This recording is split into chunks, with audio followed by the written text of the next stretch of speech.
During the plane crash, Alex and I were both on the plane, and in the tense atmosphere, everyone was writing their last will. I tightly held Alex's hand, but I caught a glimpse of him sending his last will to his best friend Rachel. Alex pursed his lips tightly and finally explained, "Don't misunderstand. She is the most trustworthy person for us, isn't she?" Fortunately, it was a false alarm. I stepped off the plane on shaky legs and immediately called Rachel, saying, "Let's go notarize it. I'll be the witness." On the phone, Rachel was making a fuss. "Nancy, what are you talking about? I just saw the news about the plane malfunction. Are you okay? I'm on my way to the airport, wait for me." She quickly hung up the phone. Alex walked beside me and said helplessly, "How old are your parents and mine?" I didn't want to worry them, which is why I told Rachel about it. "And you, okay, I was wrong." Alex held my hand and kissed my cheek. "Don't be angry. Rachel is definitely going to scold me when she sees me later. How can you bear to watch your dear husband get lectured by her?" I felt stifled inside and walked straight away. Alex chased after me, trying to smooth things over. At the entrance, I saw Rachel getting out of the car. The anxiety in her eyes didn't seem fake. I just could see clearly that the first person she looked at was Alex. Immediately, she rushed to me and gave me a big hug, then punched Alex in the shoulder. "You brat, what kind of suicide note are you sending? You scared me to death." Alex smiled, "It's all good now. Besides, if something happened, I believe you could handle it for us. Even so, Nancy is still jealous." He joked with a smile. Rachel glared at him and pulled me into the car. I noticed that when they spoke and teased each other, they were so natural, without any sense of avoidance. Back at home, I claimed I was too tired and went to the bedroom to rest. Lying in bed, however, I couldn't sleep. Alex and I had known each other for 8 years and had just returned from our honeymoon. I prided myself on knowing him well, but earlier, when the plane malfunctioned and we faced a life-or-death moment, my only thought was to be with him forever. Alex, meanwhile, trembled as he typed out a few lines and sent them to Rachel. He called it a final letter, but under the shadow of death, my senses were heightened. I clearly saw those words he sent Rachel. All his assets would go to her, along with one line, "Our vows remain, yet this love letter can never be delivered." I clenched my palm tight. Soon, a voice came from outside, "Nancy, I'm just seeing Rachel downstairs. I'll be right back." I quietly stood up and went to the living room, noticing that he had left his phone behind. In an instant, impulse took over. I walked over, entered the password, and unlocked the phone, searching through several apps but finding nothing. Could I be overthinking things? I pondered again and again, my hands trembling as I tapped on the settings, switched accounts, and sure enough, I entered his alternate account. Perhaps due to frequent use, it didn't even require a password. Here, I saw his chat history with Rachel. The earliest records dated back 8 years ago. Back then, I had just met Alex. It turned out that Rachel had known Alex even before that. "You're a lucky guy to have met Nancy, the belle of our department.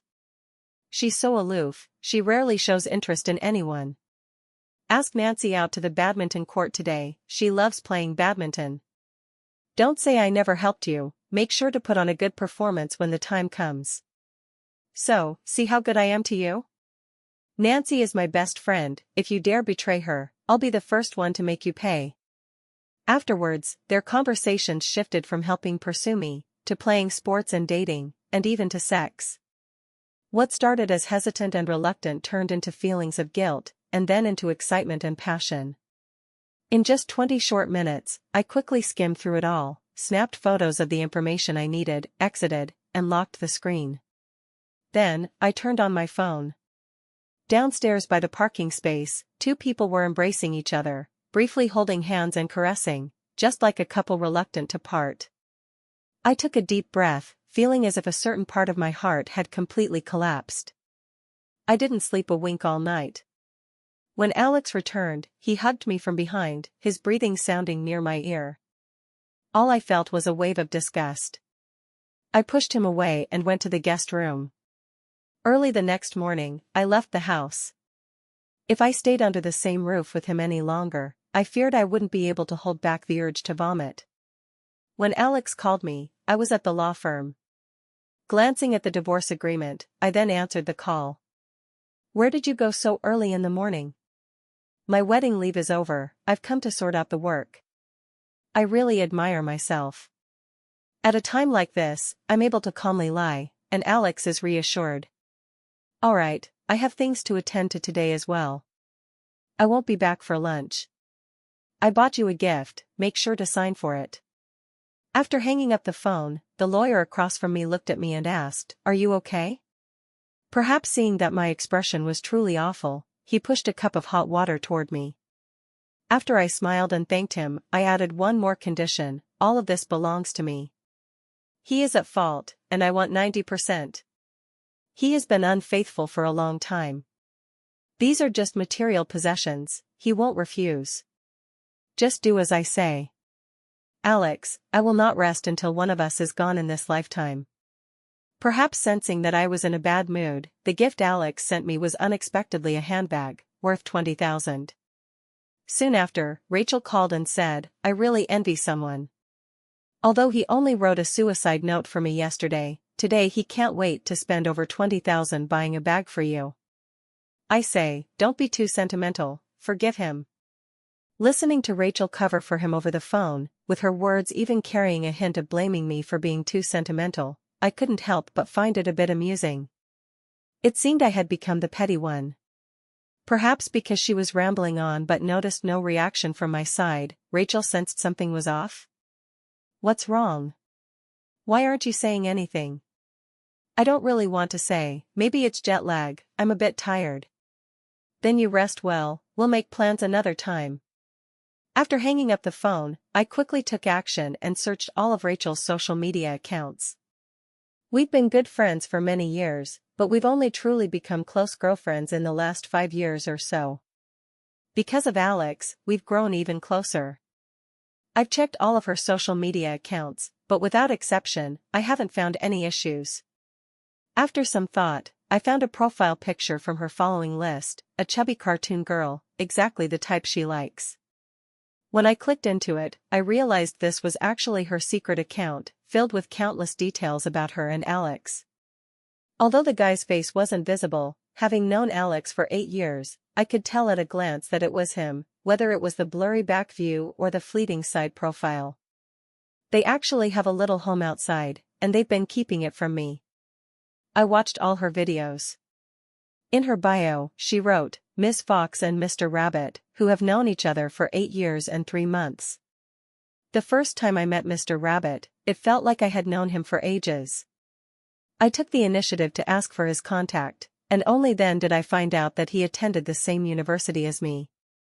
I shamelessly joined the same club as him. My roommate has also become friends with the boy I secretly like. She really has a lot of schemes, she puts on a cutesy voice as soon as she meets him. Do all guys fall for that trick? She beat me to it after all. It hurts. There's a turning point. He said he feels conflicted but still thinks we share common ground.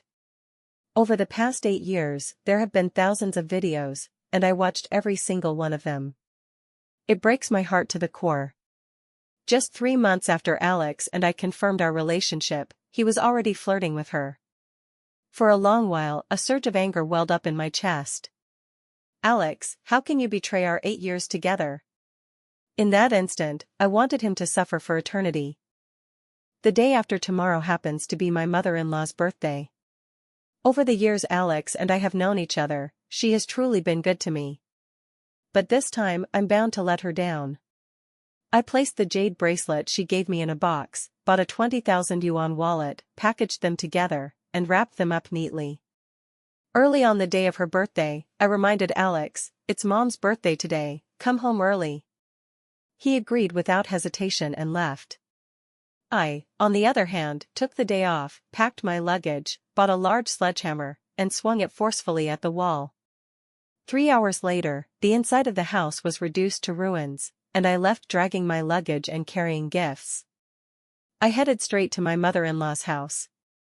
When I arrived, Rachel was there too. Upon seeing me, she very familiarly took my arm. "Nancy, you're finally here. We've been waiting for you for so long." I watched as she pushed me into a seat and brought me water, as if she were the hostess of the house. My mother-in-law sat there smiling as she looked at her, not at all troubled by this. My heart sank once again. It turned out they all knew, only I was in the dark. "Where's Alex?" "It's already 6 o'clock, and he should be here by now." Just as I was pulling out my phone to message him, Rachel chimed in. "Alex said he has a meeting later, so he might be about half an hour late." Hearing that, I sneered. "He's honest with you, isn't he? I didn't even know about it." Rachel was taken aback, then chuckled. "How would I know? I heard it when his mom called him. I just arrived too. Alex said it'd be more lively with more people around." My mother-in-law picked up the conversation. "Yes, Alex has been busy with work.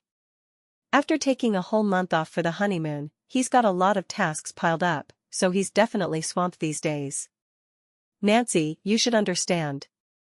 Before I could say a word, Rachel wrapped an arm around my shoulder and smiled brightly at my mother-in-law. "Our Nancy is the most understanding person, she definitely gets it, right?" I smiled without replying. Half an hour later, Alex indeed returned. As soon as he entered, he came over to me and started peeling an orange for me. Everyone gathered around as the nanny brought out the dishes. I also brought out the gift. "Mom, happy birthday. This is my birthday gift for you." Mother-in-law took the box and opened it, revealing a wallet inside. Rachel exclaimed from the side, "It's a limited edition. Nancy, you really know how to pick. Must have cost quite a bit." 20,000. Mother-in-law immediately put the box aside. "So expensive." No, Nancy, you and Alex don't earn easily, don't spend so recklessly." I was dismissive. "Mom, if I don't spend this money, he'll just spend it on other women. So, I'd rather spend it on you." My mother-in-law was taken aback. "Child, don't talk nonsense." I smiled and said, "Please take another look. There's something underneath." When my mother-in-law uncovered the smaller box below and opened it, her expression suddenly changed. "Nancy, what do you mean by this?" Alex also grabbed my wrist tightly. "Nancy, what are you doing? Who ever heard of wanting to return something after it's been given as a gift?" Rachel patted me too. "Nancy, don't be foolish. This gift is not something you should give." I looked at their faces, seeing shock, lingering fear, and panic. Alex took the bracelet and was about to put it on my hand. I withdrew my hand and stood up directly. "Yes, I want to return it, divorce." For a moment, everyone was stunned. My in-laws exchanged a glance. "Nancy, what on earth happened?" And Alex angrily said, "Is it just because I sent a suicide note to Rachel when the plane had a malfunction? I've already explained my reasons to you, so why do you keep dwelling on this matter, even to the point of wanting a divorce?" Rachel also comforted me from the side. "Nancy, we've all explained the matter. If you get angry over this and want a divorce, wouldn't I become the wrongdoer? I really shouldn't have come today." "No, you should come today. I already know about what happened between you and Alex. Apartment 602, Building 3, Seaside Century Garden is your little nest, right?" I looked directly at the two of them, and as I spoke the address, a flicker of panic flashed in Alex's eyes. "You got together 3 months after I met you, Alex, you've deceived me for 8 years. Rachel, you've been my best friend for 8 years. You two have treated me like a fool, was it fun?" Upon hearing this, both of their faces changed dramatically, unable to utter a word, while my mother-in-law immediately stood up. "Alex, is what Nancy says true? Speak up. Is it true or not?" Alex lowered his head, and I took a deep breath. "I've already gathered all the evidence. Here's the divorce agreement, I'll give you 3 days to think it over." After saying this, I nodded at my mother-in-law. "I'm sorry, I didn't want this to happen, especially on your birthday. But not only was he late, he even brought this woman along. I can't forgive this. I'm leaving." I turned and walked away. Alex ran after me. Nancy, listen to me, this was a misunderstanding. We were just talking, nothing more. Suddenly, the man I had loved for 8 years disgusted me beyond words. It's not just physical intimacy that counts as betrayal, emotional infidelity is just as bad. The moment you didn't refuse her advances and had that first meal with her, both of you were already out of my life. I turned around without hesitation, got in my car, and drove away. Even from a distance, I could still see him chasing after me. Unfortunately, I had absolutely no interest in him now. Back in my small apartment, I quickly received a phone call from him. Alex's voice carried a tone of anger. Nancy, you're really heartless. Was it really necessary to go this far? You've destroyed our home. You destroyed it first, didn't you? You destroyed the home in my heart, so I destroyed your house. It's only fair. Besides, I paid for the renovation. I'm just restoring it to its original state, that's fair. If you're not happy with it, you can call the police. After hanging up, I really wanted to block him, but I couldn't because the divorce agreement hadn't been signed yet. At that moment, he completely broke down. As for Rachel, she never apologized to me. I know she doesn't have the nerve, and she doesn't dare, she's well aware of my temper. I'm usually a person of few words, but once I've made up my mind, nothing can change it. I came across her alternate account again, where she had posted a new video. I endured all kinds of grievances just for trivial matters that ruined someone's birthday. To my surprise, 100 or 200 people actually liked her posts and spoke up for her. I couldn't help but feel speechless. How could a mistress so brazenly speak like this? Shaking my head, I couldn't help but notice she had updated her love diary again. Today, he was deeply hurt and furious. To be betrayed by the person he trusted the most, especially at his mother's birthday dinner, what kind of person could do something like this, showing no regard for the elderly's health? It's just despicable. She didn't explicitly say it, but when someone in the comments section asked her, she replied, "Some people are just being unreasonable and insist on ruining someone else's birthday party." It's disgusting. A large group of people in the comments were speaking up for her, and some even taught her how to deal with such individuals. However, she posted a tongue-out emoji and said, "Personally, I don't want to bother with these people. It's better to let go than to waste my energy on them." Everyone praised her for being classy, which made me laugh in frustration. If she were truly classy, how could she do something like that? I didn't respond either and quietly waited. Yet after 3 days, Alex started playing hide-and-seek. He avoided meeting me and wouldn't respond. With no other choice, I went to his office. When he saw me downstairs, the weariness on his face was plain to see, mixed with a flicker of panic. "What are you doing here? You didn't sign the papers and you're not answering my calls, so I came to ask what's really going on." Alex shook his head. "Nancy, I don't want a divorce. I just made a mistake in the heat of the moment. I didn't betray our family, and besides." "Enough.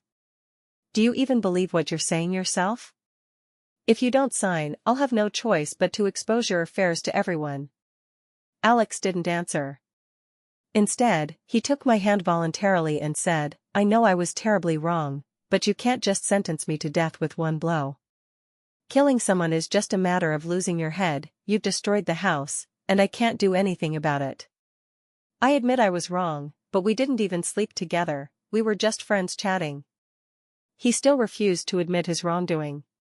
"Alex, do I have to show you the video of you two in bed before you'll admit you cheated? I never realized how disgusting you were before, daring to do it but not daring to take responsibility. If you don't sign, I'll help you make it public." Alex was immediately stunned. "Nancy, when did you become like this?" I found it rather amusing. "You're the one who cheated, you're the one who did something wrong. Yet you turn around and ask me why I've changed like this. Alex, where is your shame? In short, I'm only giving you one final day. If you still refuse to listen, then don't blame me for not holding back." After saying this, I slapped the new divorce agreement onto his chest again. "Either sign it, or I'll make it public. Go ahead and test me." I turned around and left without hesitation. It just so happened that the company had an opportunity for a training stint at an overseas branch. I took the initiative to apply. Upon seeing my determination, my supervisor couldn't help but laugh. "Nancy, you're planning to leave right after getting married? Does your husband agree to that? Everything else can be sacrificed, but a career is something that truly belongs to you. Alright, as long as you're so driven and your family agrees, it's fine. I'm getting a divorce." The boss, being a strong-willed woman, was momentarily taken aback when she heard me say that, then nodded, "Alright, I'll make sure it's handled as soon as possible." The company responded quickly to my application, and everything was finalized within half a day. I started packing up my things. The small apartment was something my parents had left me. I straightforwardly told them about my intention to divorce, and my parents were furious. Upon learning that Alex had cheated with Rachel, my mom was so angry she immediately wanted to confront them on my behalf, but I stopped her. The priority right now is to get a divorce. Mom, Dad, I'll be heading abroad soon, probably staying there for about 2 years. I'll need you both to handle things on this end. My mom quickly came to her senses and calmed down. Nancy is right. We can't let that scumbag and that cheap woman ruin Nancy's future. After 2 years of training at the overseas branch, she can come back and get promoted. Our careers can't stop. Old man, let's split up. I'll go find Alex's mother, and you go find Rachel's family. I refuse to believe they actually dare to do this. Why should my daughter suffer while they act as if nothing happened? My mom was quite fiery in her youth, no one could outtalk her in any family matter. With them stepping in, things should definitely work out. Alex soon called me, "Nancy, you're ruthless. Now the entire neighborhood knows I'm having an affair. Isn't that what you asked for? Have you signed? Let's meet and have a proper discussion. Since we're going to divorce, the assets can't be divided this way. I never thought after 8 years of feelings, all you want is money. Otherwise, would you share a toothbrush with someone else? I wouldn't. I think it's gross. That rotten cucumber of yours has been used by her who knows how many times, and now you come to negotiate with me? Even if it means both sides lose, I'd rather have nothing and see you completely disgraced." Alex immediately backed down. The compensation at his current company is decent, and with the overall market situation being poor, the company is laying off employees. It would be terrible if the axe fell on him. Alex, who was originally full of confidence, immediately cowered when he heard me say this and had no choice but to agree to sign the divorce agreement. I went to register as quickly as possible. It was just a month, and I could still fly back to get the divorce certificate in time. After all this was done, Alex looked at me with a hint of reluctance in his eyes. "Nancy, don't say another word. From now on, you and I have nothing to do with each other. See you again in a month." I didn't delete his contact information because I wanted to see just how shameless he could be. At the same time, news that Rachel had hooked up with a married man and forced the couple to divorce spread throughout the entire neighborhood. My father also tried reasoning first before resorting to force. Rachel's parents even arrogantly said, "That just means our Rachel is capable." My dad was so angry that he went downstairs and smoked a whole pack of cigarettes in frustration. In the end, he hired a band to beat drums and gongs under Rachel's building. Without going into too much detail, within just 1 day, they managed to expose all the dirty things their daughter had done. Rachel's account was also exposed. Furious, Rachel used her burner account to call me a bitch, and I didn't hold back either, directly exposing how this bitch was crying thief while being the thief herself. It was only 3 months after Alex and I made our relationship official that you two hooked up. You kept talking about first come, first served. Sure, you met him first, but he didn't choose you. You two scumbags snuck around behind my back for kicks, deceiving me for 8 whole years. I'm just handing your pile of garbage back to you, and now you're all worked up. I hit back by posting every little detail from my relationship with Alex, even our marriage certificate. Mistresses never come to a good end. I'm waiting for your retribution. My words were like a sharp blade plunging into her chest, shattering her heart into pieces. She never expected me to be so resolute, disregarding the 8 years of affection we shared. When Rachel was frantically calling me, I was already on a plane heading abroad. I didn't answer a single call and sealed off my phone number. Meanwhile, Alex wasn't faring much better. Because Rachel had been too brazen and left behind too much evidence, it was eventually dug up by netizens. And I dealt him a heavy blow by packaging all the evidence of the affair and those records and sending them straight to his supervisor at work.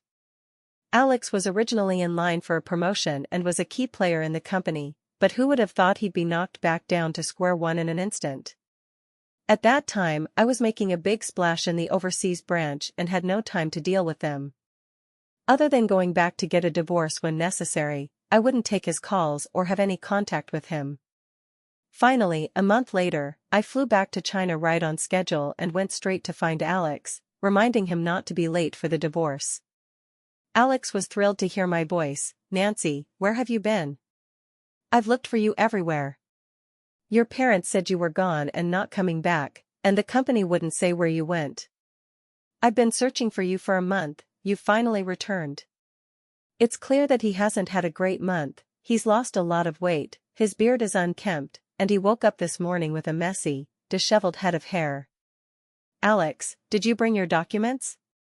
It's exactly 1 month today." The light in Alex's eyes dimmed. "Nancy, can we not get a divorce?" "Impossible, Alex. I've finally managed to come back. If you don't agree, I'll file a lawsuit. When the evidence is presented, it won't look good for you. Let's just end things amicably.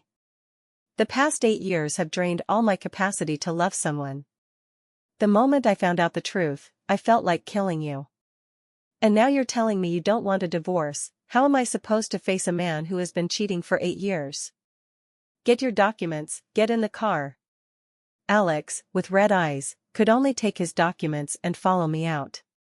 After we smoothly got the divorce certificate, I was about to leave when he pressed a hand against the car door. "Nancy, I've thought a lot over this past month. I know I was wrong, but she was the one who seduced me, Rachel. She." "Stop talking, I don't want to hear it. What's done is done, and there's no going back." I pushed him out without hesitation, got in the car, and drove away. Alex crouched on the ground, crying bitterly, but I felt nothing. When the car reached the intersection, I couldn't hold back the tears anymore. 8 years of emotions, and I had given so much for Alex. There was a time when I dreamed of a beautiful future for the two of us. I thought to myself, this is probably the person I'll love the most in this lifetime. I felt like a winner in life. Not only did I have a lover, but I also had such a wonderful best friend.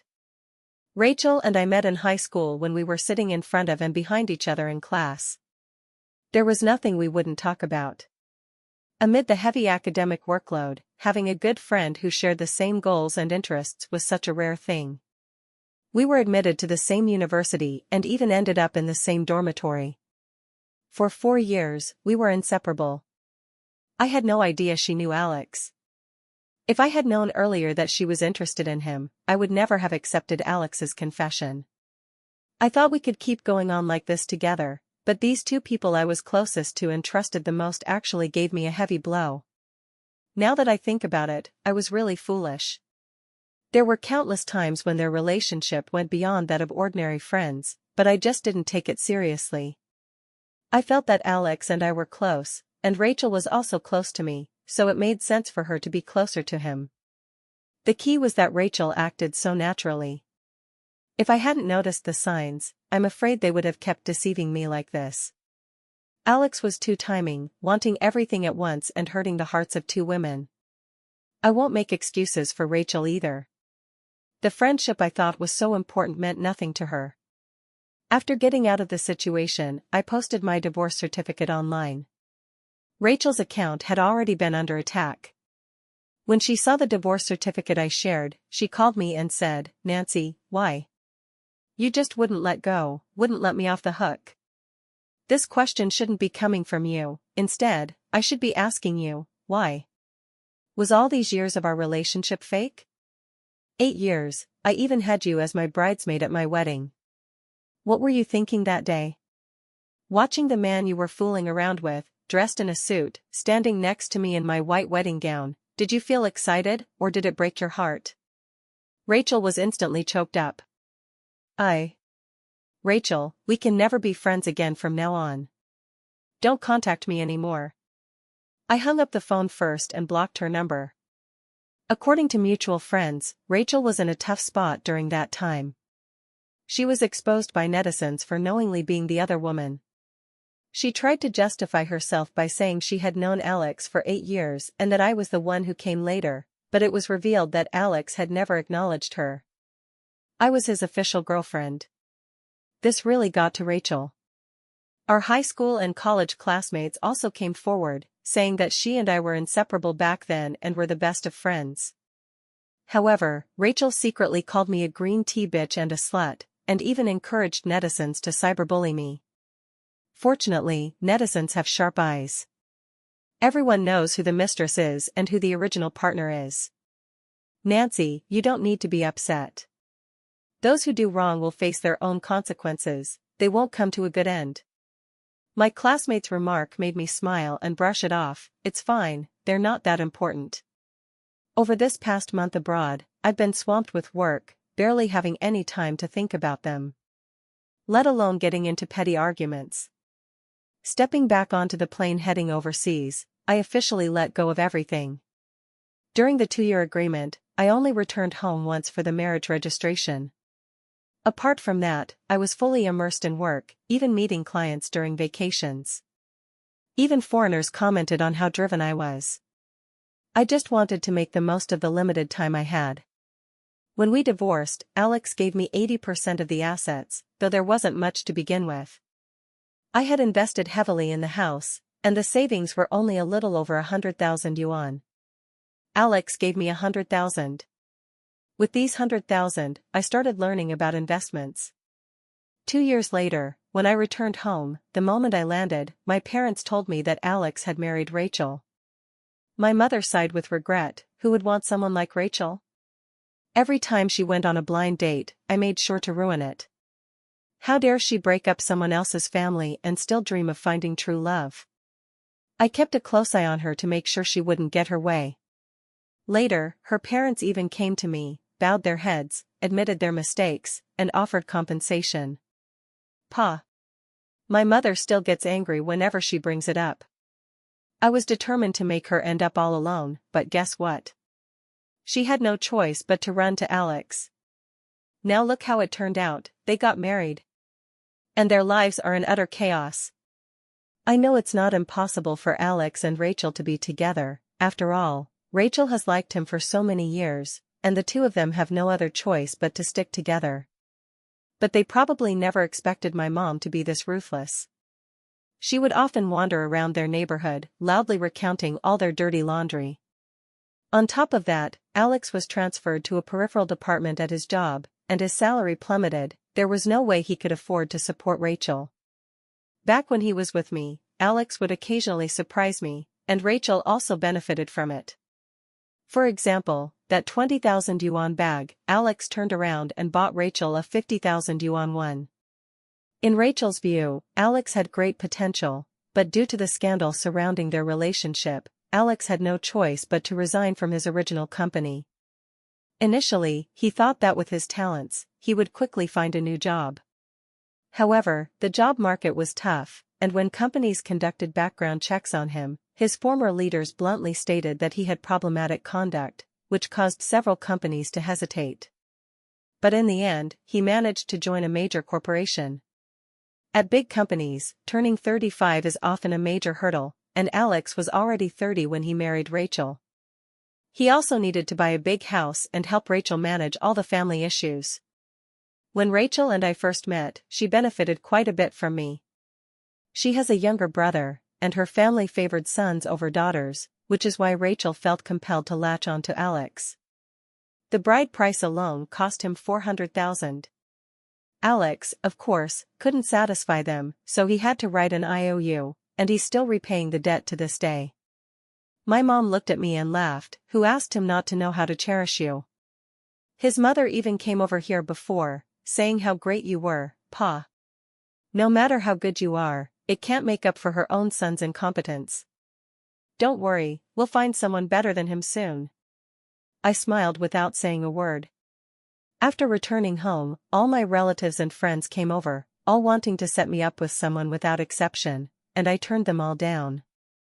Right now, all I can think about is making money. As for other things, they only stand in the way of my path to earning. My mother, seeing me like this, isn't in a rush either. A good daughter is sought by 100 families, let alone now that I have a high salary and my own money. What kind of man could I not have? At that time, Alex heard I was back and came looking for me. I avoided seeing him, and even our mutual friends complained, wondering how he still had the nerve to show up. Seeing Alex in that state, they couldn't help but sigh and turn to tell me that Alex was full of regret.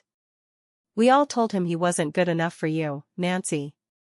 Don't you dare look back, and above all, don't soften your heart. Some classmates secretly sent me quite a few high-quality resumes of single men. Nancy, take a look at my senior. He's 32, still unmarried, an engineer, has a good job and a great personality. I can introduce him to you.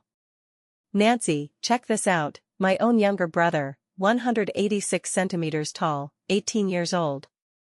You know what that means. Looking around, I realized that everyone cared about me in their own ways. Only now do I understand how many sincere gestures I rejected back then, all because I was completely fixated on Rachel. I saw her as my confidant. Later, Alex tried to contact me several times, but I told Rachel directly to keep her man in check. Alex never came again. I leave home in the morning light and return under a starry sky, discovering new scenery every single day. Each day brings a different experience, just like some people, once they're gone, and new ones will naturally come to fill the void. My life has never lacked love.